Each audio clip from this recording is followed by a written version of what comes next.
QBO Media. Te llevamos hacia donde va el mundo. www.qbomedia.com. Subite a nuestras redes y te transportaremos en un viaje desconocido. Volvemos con más Juego de la Información a través de nuestro canal exclusivo vía streaming en www.qbomedia.com, y también estamos en vivo y en directo en nuestras redes sociales. Estamos en Facebook, en Twitch, en YouTube, y también estamos en Twitter e Instagram. Nosotros ya estamos en contacto desde Granada, España, con Liliana Ladrón de Guevara Muñoz. Ella es periodista chilena, residente en el país de España, experta en comunicación pública, máster en gerencia pública, doctora en dirección y gestión pública. Actualmente Liliana es responsable del área de comunicaciones de la Unión Iberoamericana de Municipalistas y directora de la revista Vox Localis y del periódico impreso Edil. Liliana, Esteban Kenny y todo el equipo de QBO Media desde Argentina te saludan. Muy buenos días. Muchísimas gracias, Esteban. Un gusto poder estar con ustedes, un placer poder compartir este espacio contigo. También un apasionado y un profesional de la comunicación pública. La última vez que nos vimos en persona fue precisamente aprendiendo, profesionalizando nuestra gestión en la Universidad Camilo José Cela de España. Así que un gusto poder hoy día tomar la palabra en tu interesante programa. Muchas gracias por la invitación. No, gracias a ti, Liliana. Recién te lo decía fuera del aire y ahora también lo repito nuevamente. Con Liliana, así como lo dijo, nosotros ya hemos interactuado, nos conocemos personalmente, así que me voy a permitir darme el lujo de tutearte. Por supuesto. Debes hacerlo. Sabemos de tu formalidad, pero en esta charla distendida, la verdad que creo que vamos a sacar mucho, le vamos a sacar mucho el jugo, con muy buena información desde tu lugar, desde tu experiencia, hablando entre amigos. Muchas gracias, me gusta que me tutees porque somos amigos y la verdad que estos diálogos así de manera más coloquial creo que son más cercanos y la gente que nos está viendo también puede sentirse más en confianza con nosotros, así que adelante. Liliana, tiempos de pandemia, tiempos difíciles en cuanto a lo sanitario en todo el mundo, ¿no? Y en esto también se le suma lo económico, en algunos países también. La comunicación pública, ¿cuál es el rol que viene teniendo en el mundo a partir del 14 de marzo del año 2020, que es cuando se declara la pandemia, la cuarentena del COVID-19, al menos en Latinoamérica? Bueno, tal como dices, la pandemia ha marcado un antes y un después. Es una crisis que azota a la humanidad en su conjunto, una crisis que geográficamente ha unido al mundo en esta epidemia que hemos debido enfrentar y que abarca todas las esferas de la vida, abarca la parte sanitaria, económica, la salud, y creo que marca un antes y un después en el tema de la comunicación pública, porque pone a la comunicación como una herramienta protagónica para salvar vidas. Es decir, todos los gobiernos, todos los estados ponen sobre la mesa la necesidad de no solamente informar, que también en un primer momento informar y transmitir datos, información dura, datos cuantitativos de lo que estaba ocurriendo, pero también después la necesidad de comunicar.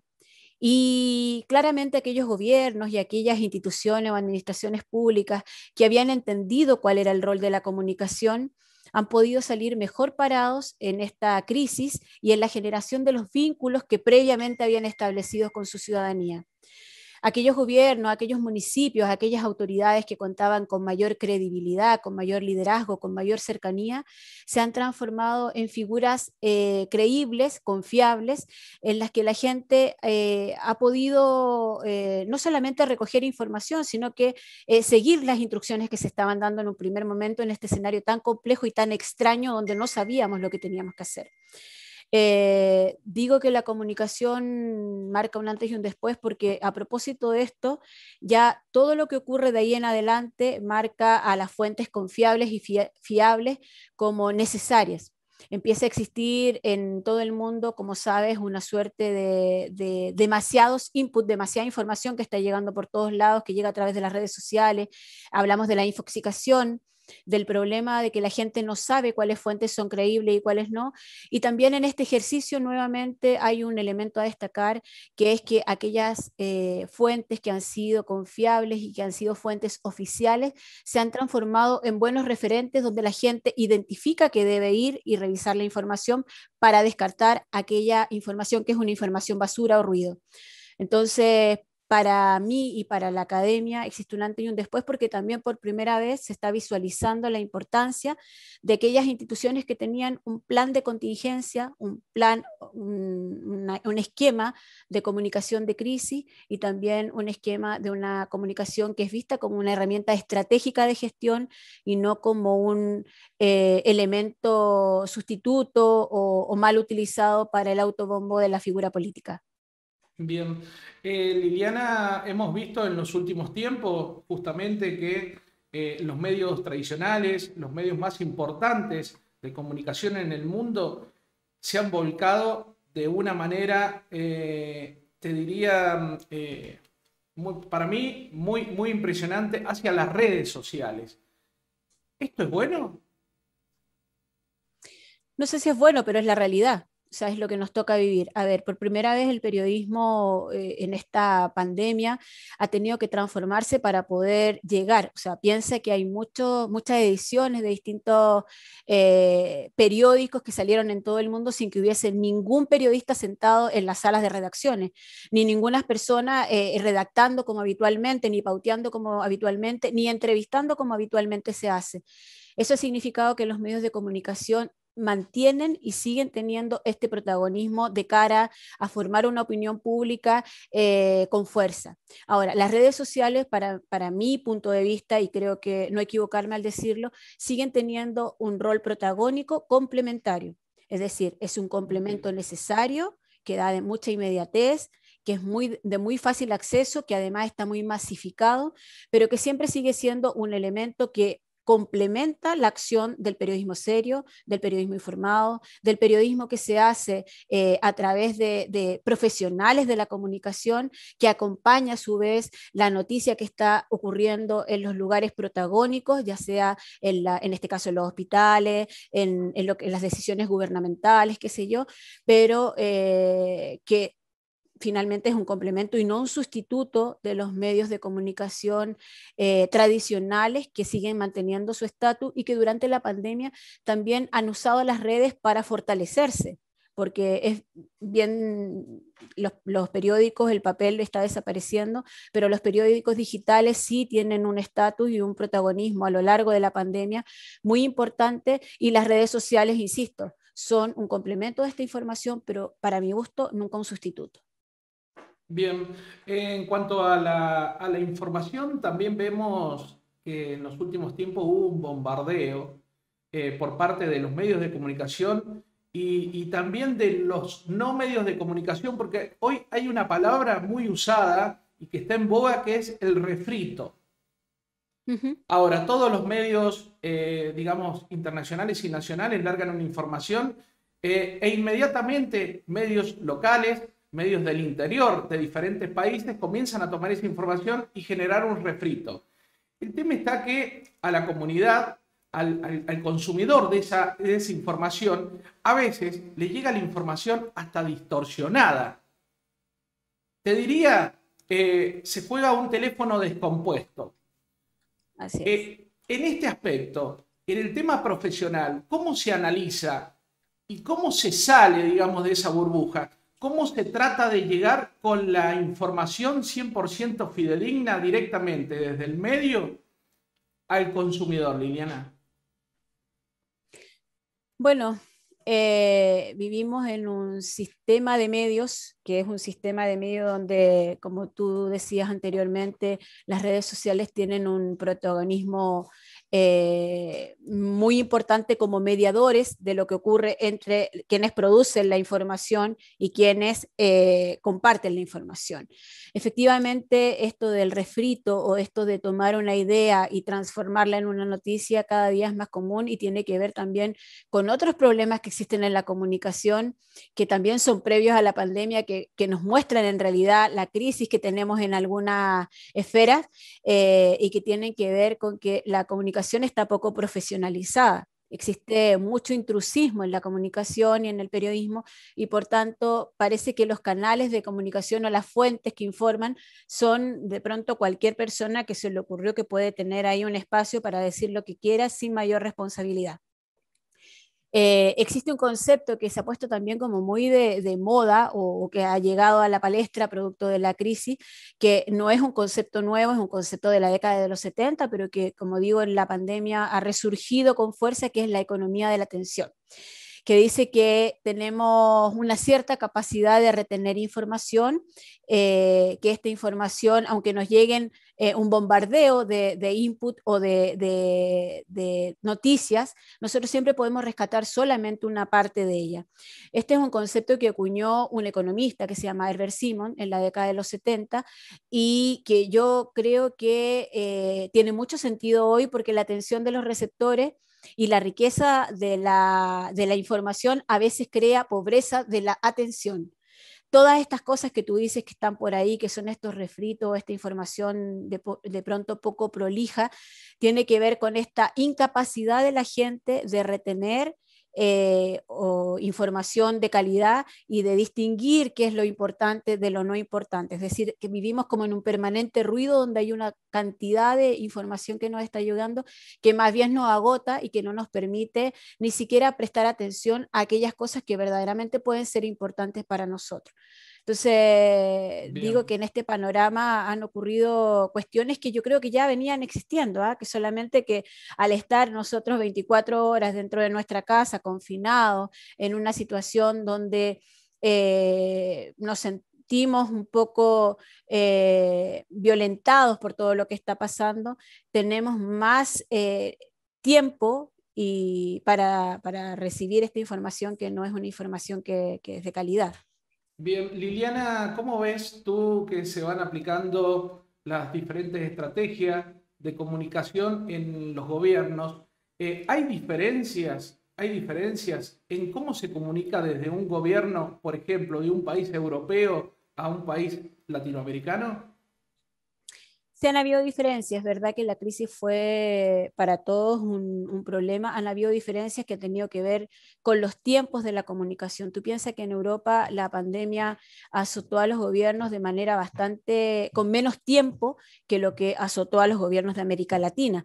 En este sentido, que los gobiernos de América Latina no lo hayan hecho del todo bien puede resultar bastante más crítico que no lo hayan hecho los de Europa, porque nosotros tuvimos un tiempo mínimo para que los gobiernos pudieran rearticularse y ordenarse para poder decirle a la población lo que estaba ocurriendo.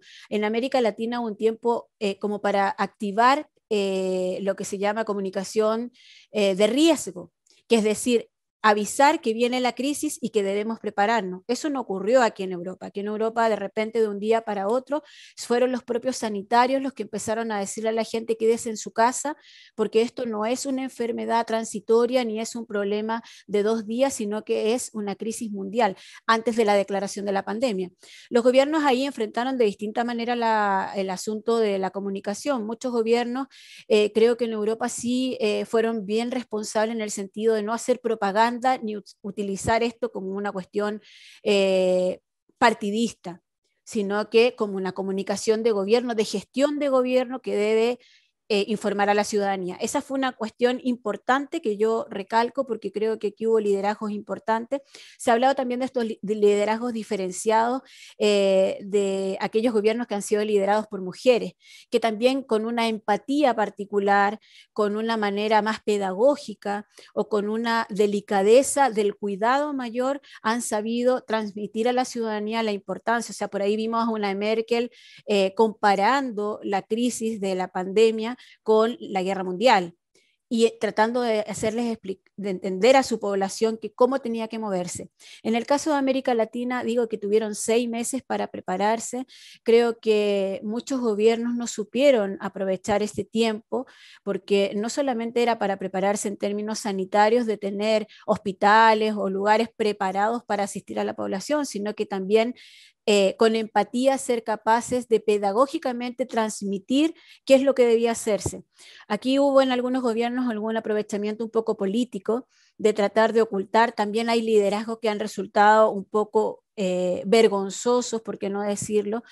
Hay países donde los presidentes se han negado a reconocer la pandemia. Por ahí tenemos la potencia mundial, el presidente ya que salió, pero que por ahí en Estados Unidos nunca aceptó que la pandemia era lo que verdaderamente es. Tenemos otros casos como presidente Bolsonaro, el presidente de México, otros presidentes que han tomado esta situación con unos liderazgos un poco extraños, y más allá de estos presidentes que de pronto pueden ser cuestionados por la manera en que ellos observan cómo deben enfrentar la crisis y cómo deben comunicar a su ciudadanía, también hay otros gobiernos que no han sabido orquestar bien la función de la comunicación. Por ahí a lo mejor, no quiero decir países concretos, pero por ahí en América del Sur, uno de los problemas que han ocurrido es que han aparecido muchas voces en el mismo momento comunicando de manera diferente. Entonces se ha notado una descoordinación y una poca prolijidad, en este caso que se requería verticalidad de la comunicación. Es decir, teníamos que tener un presidente, un vocero que se acompañara, quisiera la figura política que se acompañara de la figura técnica, que en este caso tenía que estar en manos de una persona que entendiera de epidemias, de enfermedades, y que pudiera desde ahí bajar la información como un único discurso a todos los otros estamentos. Ha ocurrido en tu país, en mi país, yo soy chilena, como bien sabes, vivo en España, pero soy chilena.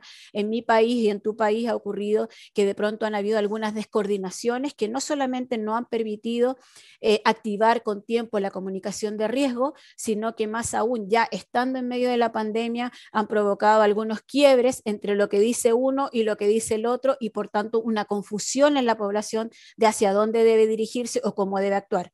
Eso es muy peligroso, ha sido una de las deudas que nos deja esto, y que de nuevo tiene que ver a lo mejor con un capítulo anterior que nunca entendimos, que la comunicación pública no es una comunicación de marketing, no es una comunicación de propaganda, es una comunicación que es un servicio público que debe estar al servicio de la ciudadanía. Y eso no estaba todavía entendido del todo, y bueno, en esta vuelta hemos tenido que entenderlo de repente a golpe y porrazo, como se dice.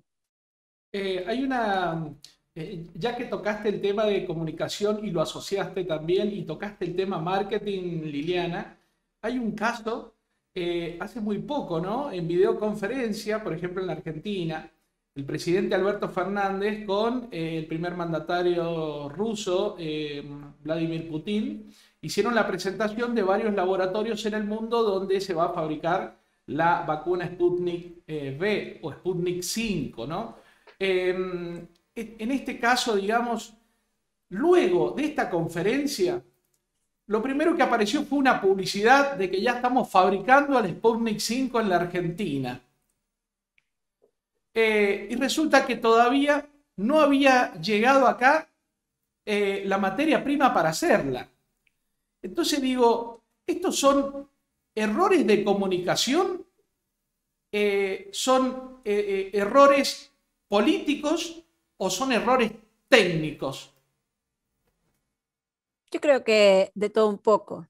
Yo creo que nunca tenemos que olvidarnos que la comunicación o lo que sale a la luz pública es finalmente el resultado de lo que hay previamente. O sea, yo comunico lo que antes se está ejecutando. En este caso, sin duda, hay una intención de comunicar o de informar algo para sacar cierta rentabilidad, ¿no? La rentabilidad de que estamos haciendo una gestión muy eficiente, de que estamos en contacto con los que van a otorgar soluciones, pero hay una decisión política, porque el que comunica finalmente comunica la decisión que previamente se ha consensuado.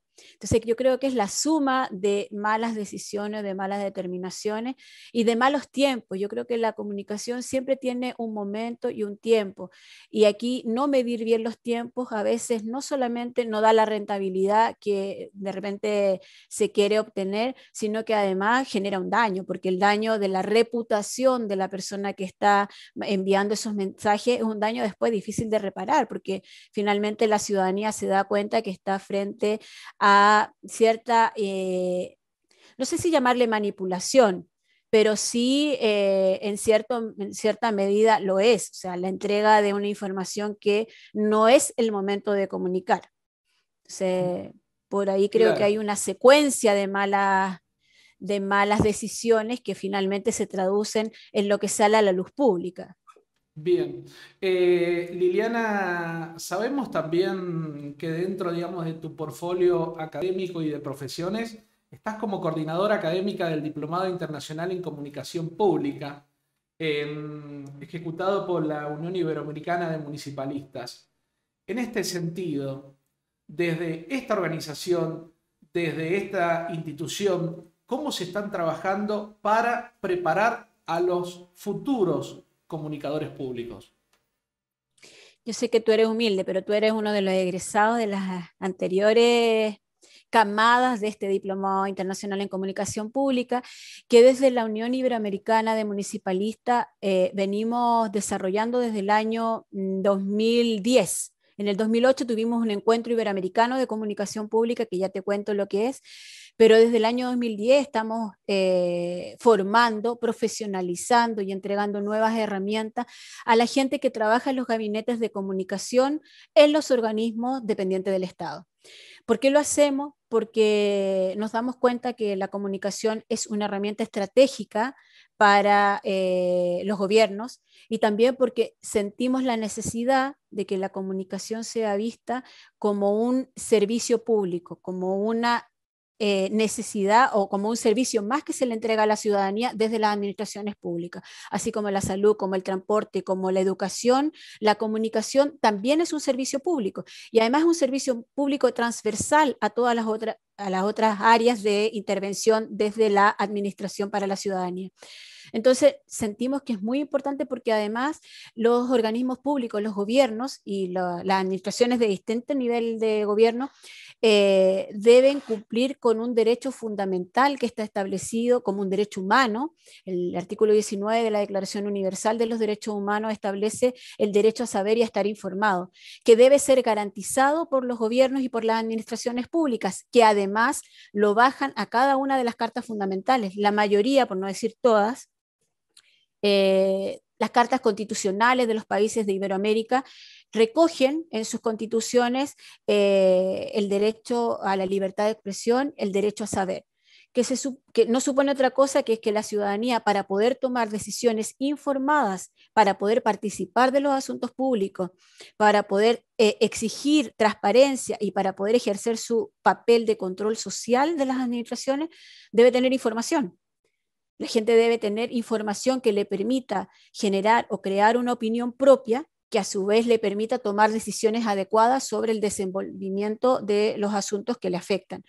Entonces, en la Unión Iberoamericana de Municipalistas sentimos importante tomar esta tarea, porque además también no es o sea, ya todo el mundo lo sabe, que quienes estudiamos comunicaciones no nos preparamos para trabajar en la administración pública, que tiene particularidades y algunas lógicas que no son compartidas con lo que ocurre en el ámbito privado. Entonces, aunque las estrategias y aunque las herramientas son muchas veces concordantes, los objetivos y la burocracia que existe en la administración pública pone una serie de trabas que los comunicadores y que los profesionales de la comunicación deben conocer para que no se pierda de vista el objetivo final, que es servir desde la comunicación a la ciudadanía y ser capaces de articular puentes o nexos que vinculen a la administración con la ciudadanía. Este diplomado está viviendo ya su quinta edición. Estamos súper contentos porque estamos con un grupo con representantes de distintas naciones de Iberoamérica Esta gente está además en un programa que ha tenido que readecuar y rearticular todos los contenidos precisamente porque la pandemia ha significado una mirada diferente y poner el acento en muchas cosas, o sea, como por ejemplo, cómo mantenemos la escucha digital. O sea, hemos provocado durante la pandemia la necesidad de que la gente se informe digitalmente. Y por tanto ahí hay un nicho de público que ahora es cautivo y que podemos aprovechar. ¿Cómo mantenemos esa escucha digital a lo largo del tiempo para que la comunicación fluya de mejor manera? Así que los contenidos han sido todos como adecuados y vamos a vivir, si las cosas prosperan como esperamos, en abril del 2022 el Encuentro Iberoamericano de Comunicación Pública, donde te espero, Esteban Kenny, va a ser aquí en Andalucía, España.